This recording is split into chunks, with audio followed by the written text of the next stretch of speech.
Wow. I make it the top of the hour. And Archana, that must mean it's time to start. Are you ready? I'm ready. Let's go. Let's go. So, hi, everybody. Welcome to the IronViz 2025. Can't believe it. Qualifying results.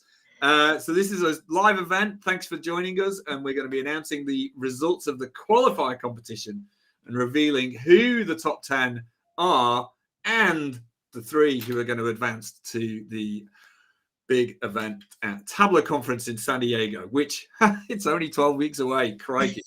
My name is Andy Cotgreave. I'm co-host of IronViz, and I am joined by my partner in crime, Archana. Hi. Archana. Hi, thanks, Andy. And I'm thrilled to be back presenting the qualifier results with you, a staple of the Tableau conference schedule. Indeed. By day, though, I am a program manager for the solution engineering team, helping arguably the best team at Tableau. I know, Andy, yours is pretty great too, but mine is, I think, better. Tableau scale their work and help even more of our customers see and understand their data. Indeed. I started on the solution engineering team. That's true, actually. You are one of us. My heart is there. But enough about our work catch up. We've got a theme to talk about. This year's theme was entertainment. Broad. We like these broad themes. But we had musical groups, sports teams, TV shows. Anything that entertained you was fair game. And we challenged you all to viz what you found entertaining. And you did. We had over 190 entries. 59% of you were first timers. So if you're here on the call and you're a first timer, thank you so much. We love seeing the new people entering the community. So whether you make the top 10 or not, thank you so much and congratulations to every one of you. Archana, what is at stake? Well, today we're going to be announcing the top 10 scoring visitors from the qualifier contest, along with our 3 finalists who'll be battling it out live in San Diego during TC. Now, all the top 10 qualifiers will, of course, earn the glory and the pride of being an IronViz finalist, as well as bagging themselves some awesome Tableau swag. But our top 3 will be competing live on stage for the IronViz finale prizes. Now, these are big prizes. You can already see them on screen. They will be competing for a total of $15,000 in cash prizes for themselves, as well as a total of $10,000 to donate to the nonprofits of each of their choice. Awesome. That's fantastic. Yeah, it's the best prize for, all these data geeks amongst us. We're all introverted, right? And it's like, well, what's the prize? Stand on stage in front of thousands of people. Talking of standing on stage in front of thousands of people, registration...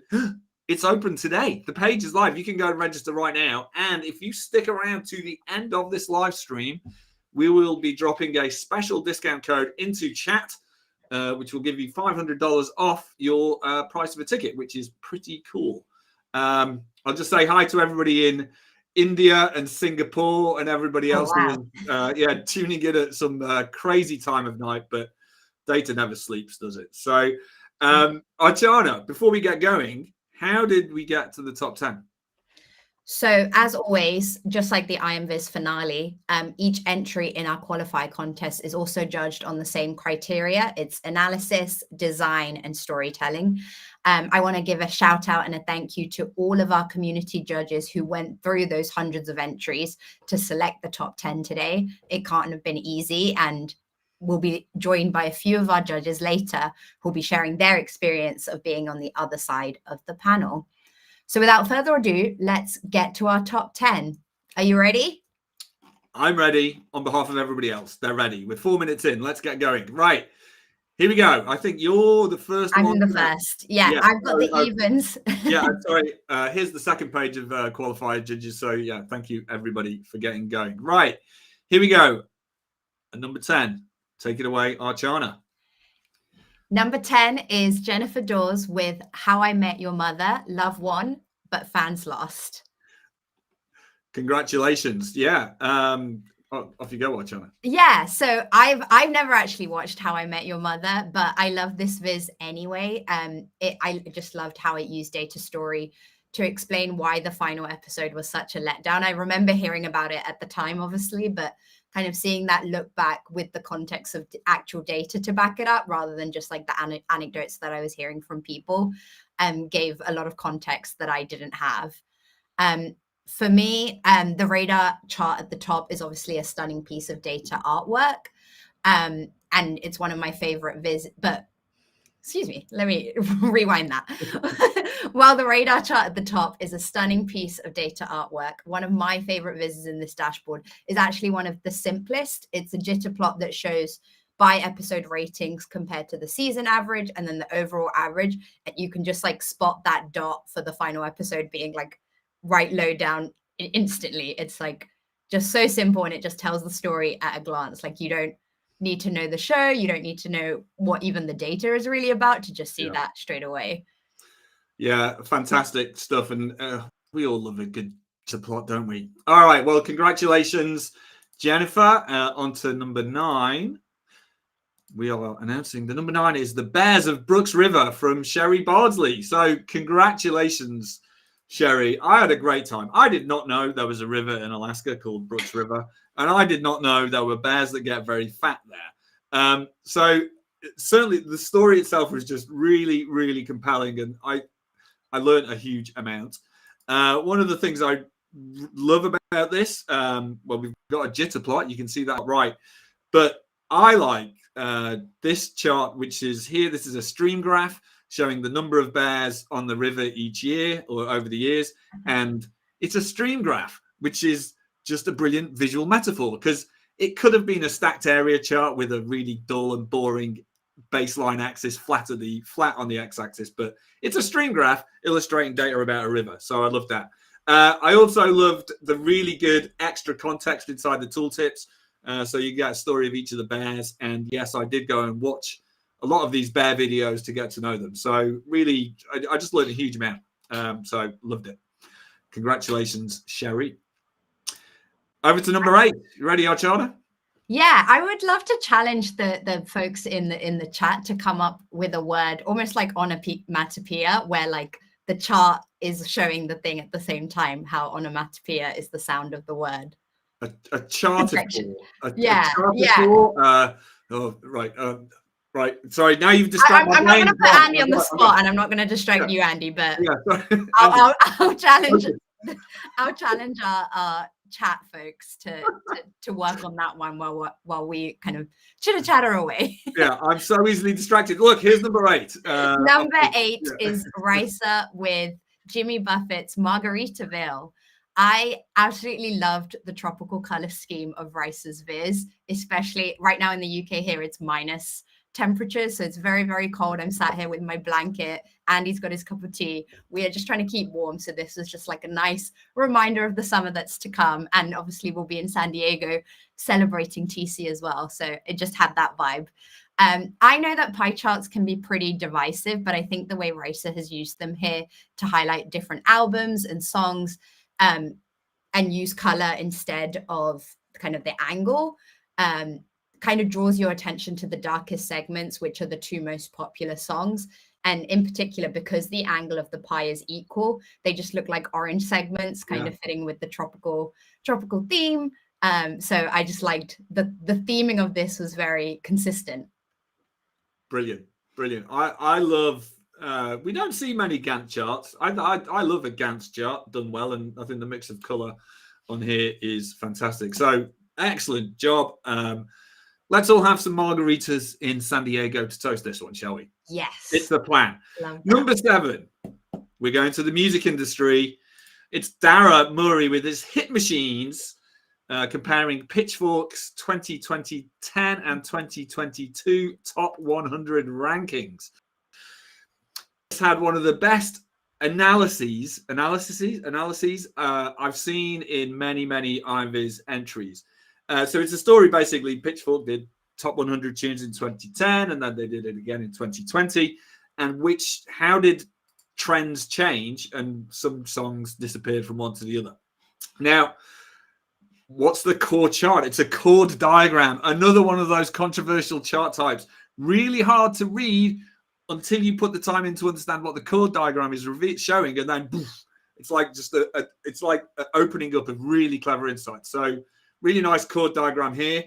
This is Little Fluffy Clouds by The Orb. who were at number 40 in 2020 and number 100 2 years ago. I went to see them live just before Christmas. Boy, they look old, but they're as old as me as well, so that's fine. Anyway, great analysis here. I'm a sucker for anything to do with music.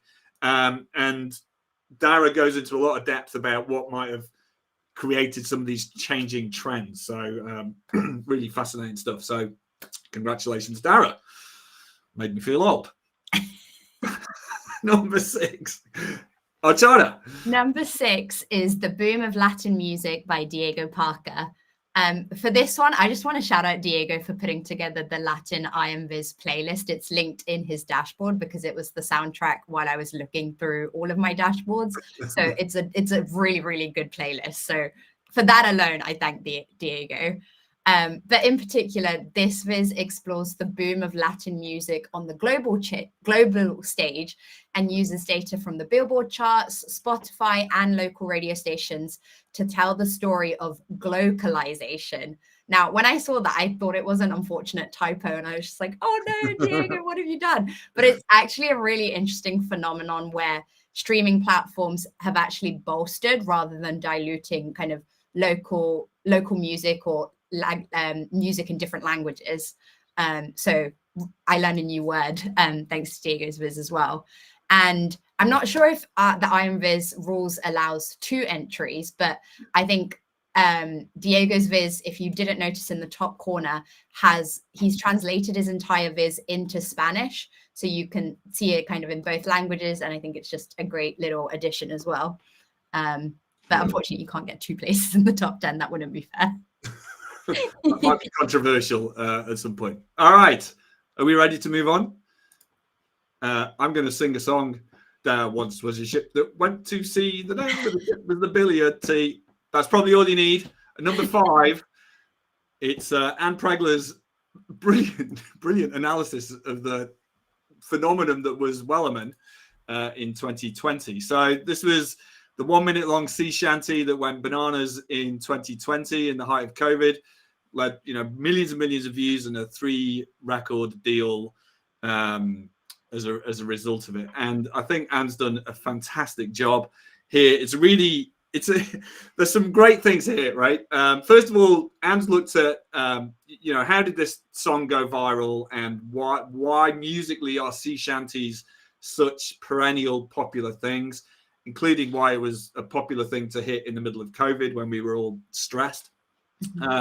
You've already called out a network diagram. I really like this network diagram that Anne put in here, which it connects. So here was the original sea shanty, and each branch out is where people added their voices to the original one. So you ended up with these incredible harmonious TikToks. One of the reasons I love this is because this data doesn't exist. And so Anne, I assume, must have gone and created this data set. And I just think that's really, really great dedication to go and find and build your own data set to see what the story looks like. So no more singing from me, but I did go and listen to the song many times again. So well done, Anne. All right. We're at number 4. Number 4. Here we go. This one is Brandon Cornell's How to Get into the Boston Marathon.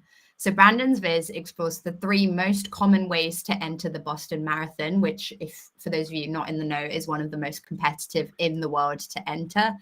And for me, Brandon's viz are an analytical masterpiece when he explains the race time qualification criteria and then compares it against the runners of the London Marathon and uses that as a baseline to test how many would actually then qualify for the Boston. And the answer is not many. I hope that's not a spoiler, but it just shows how complex that is. And I'm sure there's a lot of complex logic behind that viz to get the jitter part, to get the simulation working. So I think it's one that is worth downloading, hopefully, and reverse engineering so that you can learn from it as well. I'll also point out some people, how dare they say, oh, to win IMViz, you have to build these complex charts. And Archana and I have highlighted network charts and color diagrams. They look great. But as you look across the whole of the top 10, you will notice most people just use out-of-the-box charts because they can be beautiful too. So I'm all in for the standard out-of-the-box charts that can look beautiful. All right, so that is the top 7. which Yes. means, yeah, that's 7, isn't it? Which means we have 3 remaining. They are the finalists, but we're not going to tell you them right now. Oh, we're such teasers. The next thing we're going to do is just have a little interview with 3 of the judges who helped choose this top 10. Samuel says, boo. Well, sorry, Sam. You, thanks for the expression of emotion, but let's have a chat with our judges. I've lost my place in the script. Yeah. So we've got 3 qualifiers. We've got Cecilia, Torre, and Preeti. Welcome along, and thank you so much for doing the judges. So I've just got a question for each of you. Torre, you were Suviser last year, judge this year. How has the experience been? I wasn't a Suviser because that's the guy from Sweden, Oh my out in God! Oh, what Norway. am I doing? There's so many bald men with glasses and data. Yeah, you owe me once again a lot of drinks. Margaritas. Oh God, I've actually done that on live stream. Oh God, I'm just mortified. Sorry. This is recorded, right? Excellent, thank you. It's live. Oh God, carry on. But anyhow, I've been a judge at Yarnvis. This is the 4th time, I think, both for student and the adult one, and it amazes me every year to see all these excellent submissions, and it's really difficult to pick the best one and compare them. But the whole overall experience until 1 minute ago, Andy, has been excellent. Thank you. Oh, I'm so sorry. Archana, ask the next question. I'll try and save you, Andy. Welcome, Celia, to the panel. Was there anything across the vizzes that you reviewed that you saw as a common theme or a trend this year? Yes, this was my first time to judge. I have trained thousands of people to do Tableau, so I've seen a lot of visualizations, but I was very interested to see the significant trend toward infographics, and then also just such thoughtful interpretations of the genre of entertainment, both some of the classics that you would expect and then some others where people were personalizing it and sharing with what entertains them and why that was entertaining for others, and then also their effort to be entertaining with the way they constructed their vizzes. Also, just the creative use of dynamic information in the tooltips, the tooltip in chart inclusion, et cetera, so that we still have clean charts, but we have a lot of info packed in. Also, just a better balance of, at least from my experience, of words that are used for explanations or instructions for the user or the consumer, and then context and history. Seems like sometimes the vizzes can be pretty wordy, but these the ones that came across my desktop anyhow were just a delight to engage with, and usually presented engaging stories that I was really interested in. So it was a really great experience, and I really appreciate being able to contribute. So thanks for that. Thank you, and thanks for joining us. Yeah, you're right. Thinking about entertaining the end users, it's really hard. So seeing it done well is such a pleasure. Preeti, what about things that impressed you? Were there any sort of tricks or things in Tableau that you've not seen used before? No, certainly, Andy. So one of the things that impressed me most as a judge this year was the sheer level of innovation and creativity that was displayed by these participants. Generally, when we talk about data visualization, it's either art or science. But you will see in not these top 10, but all the participants that came through, they seamlessly merge these two to evoke such beautiful storytelling. They utilized all the Tableau features that we have to make these storytelling so interactive, so personal. Sometimes I felt like they were guiding me through the sequence and maintaining the engagement with the visualizations.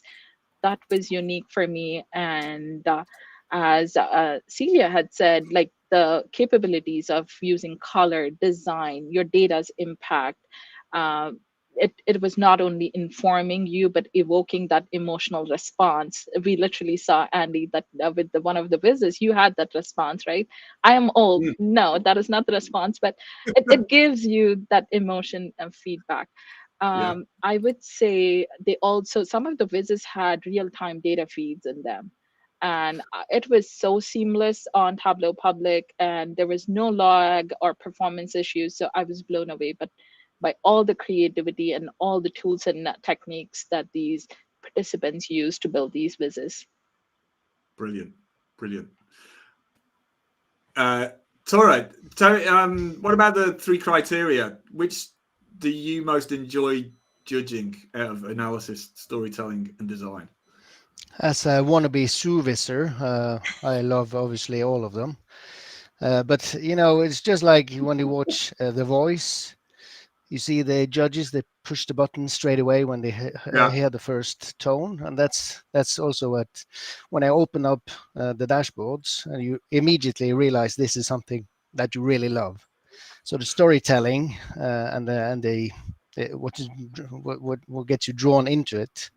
And you don't get annoyed by why did I use this font of 9 pixels, or why did I use the same color multiple places. You see a few of those, but the ones that really stand out, the storytelling, those are the ones that really, that's why I'm back doing this year and year over, because it's so fun. That's amazing. All right, and Celia and Preeti, any other inspiration you've taken away from IronVis judging this year? As Tor said, like, storytelling is the first glance that I get when I'm interacting with the visualization, right? So I have learned now a few tricks about making my storytelling more engaging, and I'm going to take it back to my personal storytelling techniques. It is just making that intersection of aesthetics and insights. That is the key takeaway that I'm going to take this year. That how do you bring the aesthetics, but also provide an insight through your story at the end of the day, and this make an IronVis worthy visualization. Brilliant. Yeah, storytelling for sure was it's like that next level of refinement and consideration. You're not just working with a tool, but you're communicating a message and an insight to somebody that's going to carry from something that's entertaining all the way through to some critical mission kind of insight you're trying to do in a business environment. So really appreciated that level of refinement and purposefulness with what the folks were putting forward. It was really very enjoyable. Fantastic. Thank you, Celia, Tori, and Preeti for joining us today. But now it's the moment you've all been waiting for. It's time to announce our top 3. These 3 folks will be joining us as the 2025 IronVis finalists, as I said, live on stage in San Diego. I'm ready, and thank you everybody in the comments for the support. Archana, thank you for egging everybody on to give me a hard time. Let's just move on. And if anybody does those things when I'm on IronVis in stage in April, I'll know where it all came from. All right, are you ready, Archana? Yes, I am. Here we go. First one goes to you. In no particular order, our first finalist is Ryan Soares with Rising from the Tank. Now, a little bit about Ryan. He is from Ajax, Ontario, Canada, about 30 minutes away from Toronto, and his Tableau journey took off 8 years ago when his brother encouraged him to learn the tool and then used it during different internships.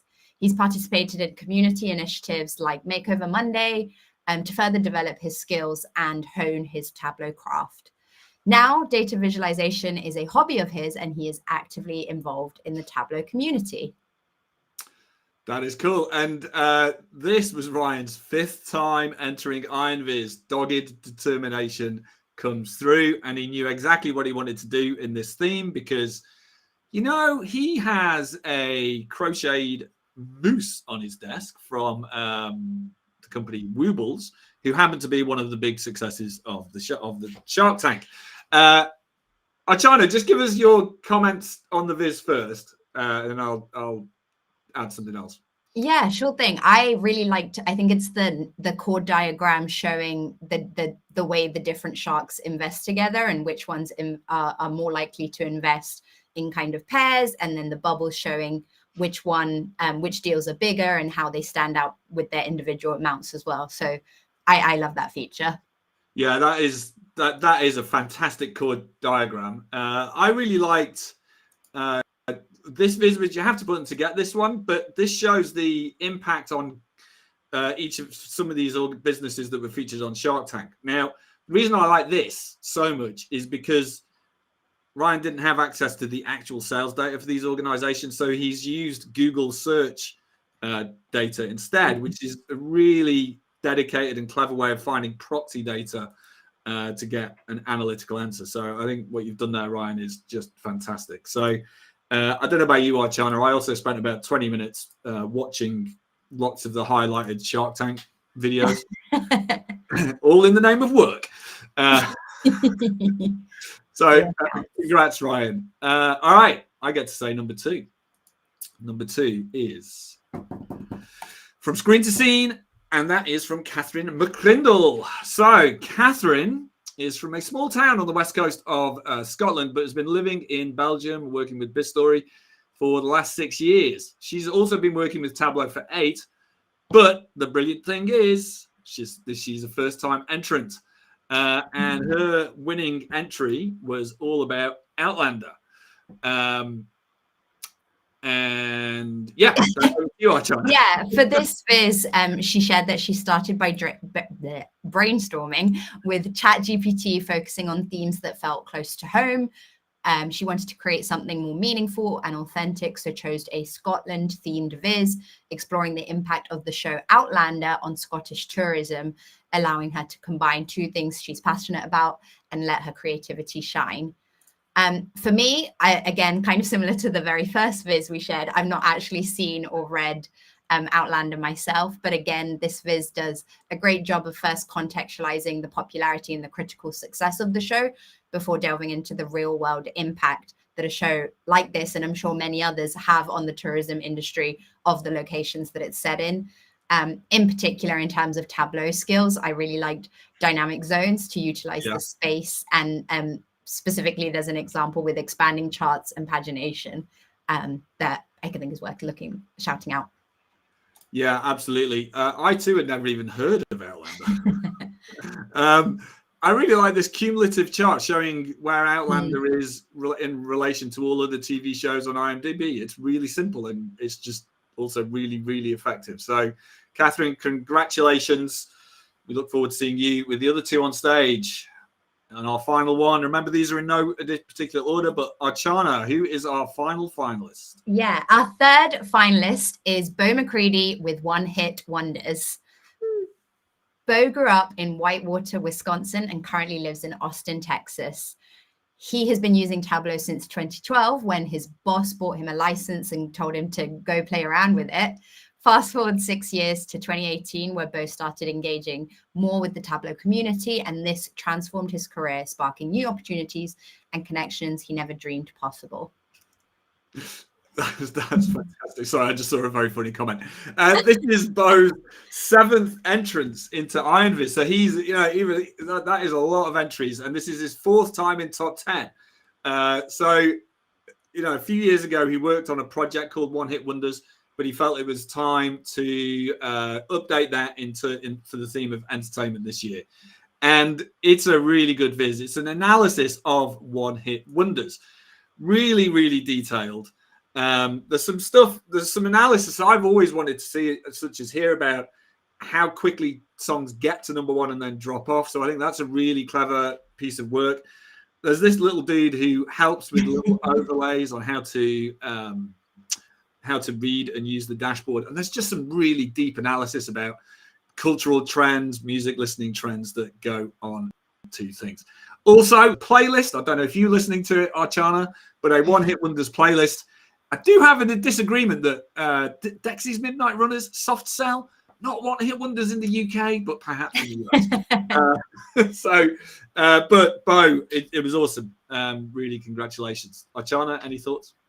Yeah, I love that this viz completely challenged my own assumptions. I'm completely addicted to TikTok, so I would have thought that there are more one-hit wonders now with all the TikTok trends, with all the viral trends. But I think inadvertently this viz kind of highlights the power of data, as it shows how the changing methodology for data collection behind the scenes actually means that one-hit wonders are actually rarer than they used to be. So it's interesting how what I see as the consumer is not necessarily like reflected in the behind the scenes data analysis that's going on at Billboard. Oh, what a brilliant point. Well done. I hadn't really thought about that impact, but yeah, fantastic. So look, there you go. They are 10 incredible entries, and those 3 finalists are Chana and I, and the rest of the team and the data fan cannot wait to see you on stage at IronViz in 12 weeks. But it's not just about the top 3. It's not just about the top 10. Genuinely, with 100% authenticity, it's about everybody who enters. Win or learn, you can't lose. By getting involved, you're developing your skills, you're becoming part of the community, and that is, a really great step for your own career and helping us all become better users of data. With that, make sure, as we've said many times this during this webinar, our 3 finalists will be battling it out with a live showdown at Tableau Conference happening in San Diego, April 15th to the 17th. Registration just opened today, so follow this QR code to secure your spot. That's right, and those joining us live will notice there is a discount code that has just been pasted by my colleague Katie. Thank you, Katie, and the team for putting all these slides together and doing all the work. It's been really, really amazing behind the scenes support. But that code will give you $500 off the early bird price. So get registering. It's a no-brainer.